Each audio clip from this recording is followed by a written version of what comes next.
एचसीओ के 25वें शिखर सम्मेलन में भाग लेते हुए मुझे खुशी हो रही थी।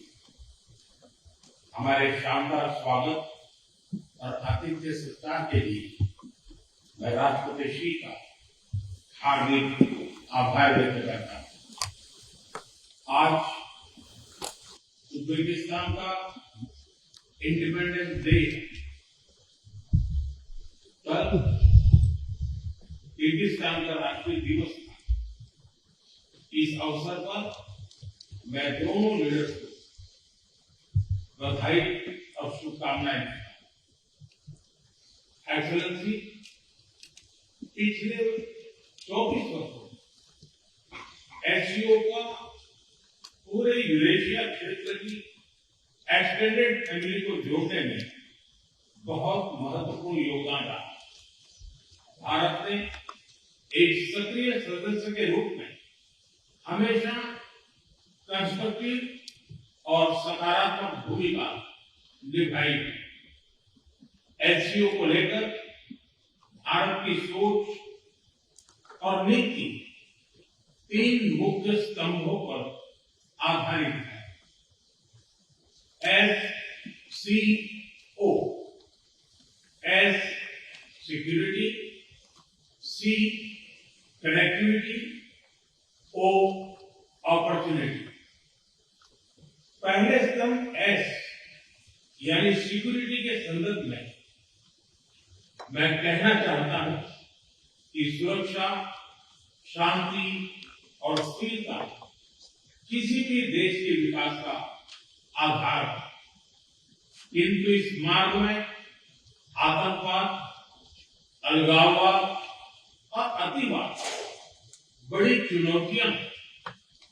आतंकवाद सिर्फ किसी देश की सुरक्षा ही नहीं, बल्कि पूरी मानवता के लिए एक साझा चुनौती है।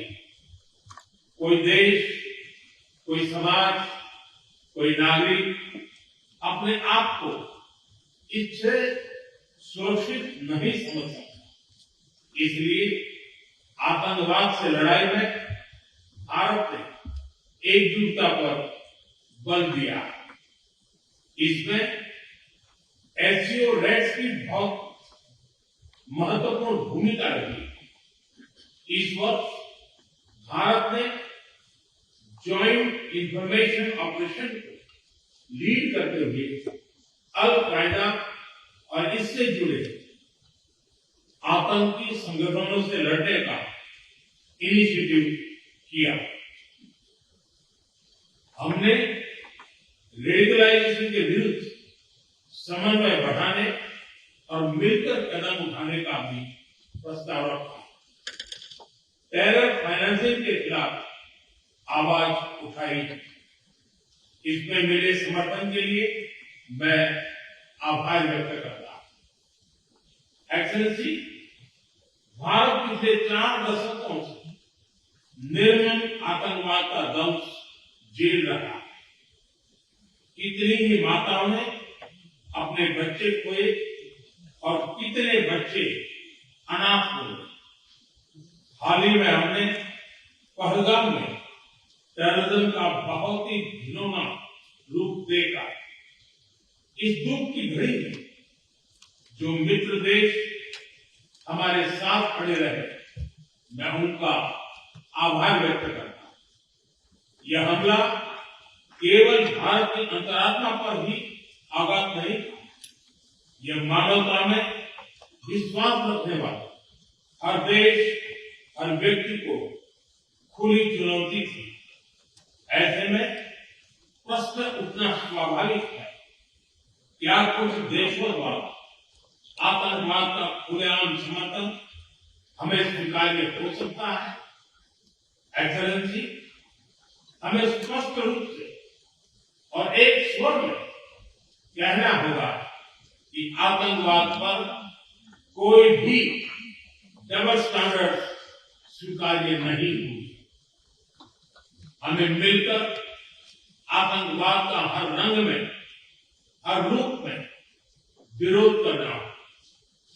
ये मानवता के प्रति हमारा दायित्व है। एक्सलेंसी, अब मैं दूसरे स्तंभ सी यानी कनेक्टिविटी पर अपने विचार रखना चाहूंगा। भारत का हमेशा से मत रहा है कि मजबूत कनेक्टिविटी से केवल व्यापार ही नहीं बल्कि विश्वास और विकास के द्वार भी खुलते। इसी सोच के साथ हम चाबहार पोर्ट और international north south transport corridor जैसे इनिशिएटिव पर काम कर रहे हैं। इनसे हम अफगानिस्तान और मध्य एशिया के साथ संपर्क बढ़ा सकते हैं। हमारा मानना है कि कनेक्टिविटी के हर प्रयास में संप्रभुता और क्षेत्रीय अखंडता का सम्मान होना चाहिए। यही एससीओ चार्टर के मूल सिद्धांतों में भी विदित है। Connectivity that bypasses sovereignty, losing trust and living. Excellency, तीसरा स्तंभ है ओ यानी opportunity. Opportunity for cooperation and reform. 2023 में भारत की अध्यक्षता के दौरान नई ऊर्जा और विचारों का संचार हुआ। स्टार्टअप और innovation, traditional medicine, youth empowerment, digital inclusion और शेयर्ड बुद्धिस्ट हेरिटेज जैसे नए विषयों को अपने सहयोग में जोड़ा। हमारा प्रयास था कि एससीओ को सरकारों के परे भी ले जाए। सामान्य मानवी, यंग साइंटिस्ट, स्कॉलर्स और स्टार्टअप को भी आपस में जोड़े। हमारे पीपल टू पीपल टैग में दृढ़ता देने के लिए मैं आज एक और सुझाव रखना चाहूंगा। एससीओ के अंतर्गत एक सिविलाइजेशन डायलॉग फोरम बनाया जाए। इससे हम अपनी प्राचीन सभ्यताओं, कला, साहित्य और परंपराओं को वैश्विक मंच पर साझा कर सकते हैं। एक्सेलेंसी, आज भारत रिफॉर्म, परफॉर्म, ट्रांसफॉर्म के मूल मंत्र पर आगे बढ़ रहा है। कोविड हो या वैश्विक आर्थिक अस्थिरता, हमने हर चुनौती को अवसर में बदलने का प्रयास किया है। हम लगातार वाइड रेंजिंग रिफॉर्म्स पर काम कर रहे हैं। इससे देश में विकास के साथ साथ अंतर्राष्ट्रीय सहयोग के लिए भी नए अवसर खुल रहे हैं। मैं आप सभी को भारत की विकास यात्रा से जुड़ने के लिए आमंत्रित करता हूं। एक्सेलेंसी, यह खुशी की बात है कि एससीओ भी समय के अनुरूप इवॉल्व हो रहा है। ऑर्गेनाइज्ड क्राइम, ड्रग ट्रैफिकिंग और साइबर सिक्योरिटी जैसी समकालीन चुनौतियों से निपटने के लिए 4 नए केंद्र बनाए जा रहे हैं। हम इस रिफॉर्म ओरिएंटेड माइंडसेट का स्वागत करते हैं। वैश्विक संस्थानों में रिफॉर्म के लिए एससीओ सदस्य आपसी सहयोग बढ़ा सकते हैं। संयुक्त राष्ट्र की 80वीं वर्षगांठ के अवसर पर हम एकमत होकर यूएन रिफॉर्म का आह्वान कर सकते हैं। ग्लोबल साउथ की आकांक्षाओं को आउटडेटेड फ्रेमवर्क में कैद रखना भावी पीढ़ियों के प्रति घोर अन्याय है। नई पीढ़ी के बहुरंगी सपनों को हम पुराने जमाने की ब्लैक एंड व्हाइट स्क्रीन पर नहीं दिखा सकते, स्क्रीन बदलनी ही होगी।